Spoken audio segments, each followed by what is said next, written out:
ایک شیعہ بھائی کا سوال ہے کہ جب ہم ان کو بولتے ہیں کہ حضرت ابوبکر صدیق رضی اللہ تعالیٰ عنہ نے کہا کہ نبیوں کی جو وراثت ہے وہ تقسیم نہیں ہوتی ہے، تو اس شیعہ بھائی نے ہم سے کہا کہ علی بھائی سے کہنا کہ اگر نبیوں کی وراثت تقسیم نہیں ہوتی ہے، وہ یہ بیت المال میں جمع ہوتی ہے، تو اس پہ عام مسلمانوں کا حق ہوتا ہے، تو کیسے حضرت ابوبکر اور حضرت عمر رضی اللہ تعالیٰ عنہ عام مسلمانوں کا حق مار سکتے ہیں اور اس وراثت میں دفن ہو سکتے ہیں؟ اور دوسرا، حضرت عائشہ کیسے عام مسلمانوں کی وراثت میں 47 سال گزار سکتی ہے؟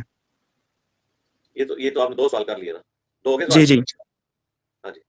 پہلی بات یہ ہے کہ سیدہ عائشہ جو ہے وہ رسول اللہ کی زوجہ تھی، اور قرآن میں ہے کہ نبی کی بیویاں امت کی مائیں ہیں، اور رسول اللہ کی وفات کے بعد ان کے ساتھ کوئی شادی بھی نہیں کر سکتا.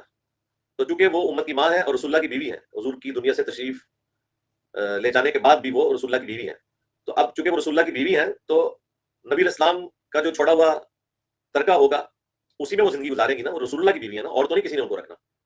تو اس لیے ان کا اس حجرے میں رہنا بالکل درست تھا کیونکہ وہ نبی علیہ السلام کی بیوی تھی. یا تو یہ ہوتا کہ وہ اپنی وہاں سے ہجرت فرما جاتی ہیں اور وہ حجرہ کسی اور کے حوالے کر دیتی، پھر تو یہ بات تھی. اب رہا معاملہ کہ امت کے لیے وہ ترکہ انبیاء چھوڑ کے چلے جاتے ہیں اور ان کی وراثت جو ہے وہ علم ہے، تو امت کے اندر حضرت ابوبکر عمر بھی آتے ہیں. تو حضرت ابوبکر عمر جب رسول اللہ کے اس حجرے میں دفن ہوئے ہیں تو امت میں سے کسی نے بھی ان کے دفن ہونے کی مخالفت نہیں کی ہے، نہ اہل البیت نے مخالفت کی ہے، نہ مسلمانوں نے مخالفت کی ہے. تو اگر سارے مسلمانوں نے کنسنسس کے ساتھ انہیں خلیفہ چنا اور اس کے بعد ان کی قبر بننے کے اوپر اعتراض نہیں کیا تو اس وقت کے مسلمانوں کا اتفاق ہو گیا نا، تو سارے مسلمانوں کی اجازت سے ہوا.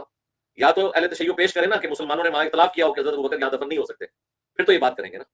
تو جب مسلمان سارے کے سارے ایگری تھے تو پھر یہ والا سوال ہی ختم ہو گیا، اس میں تو کوئی ایسی بات نہیں ہے.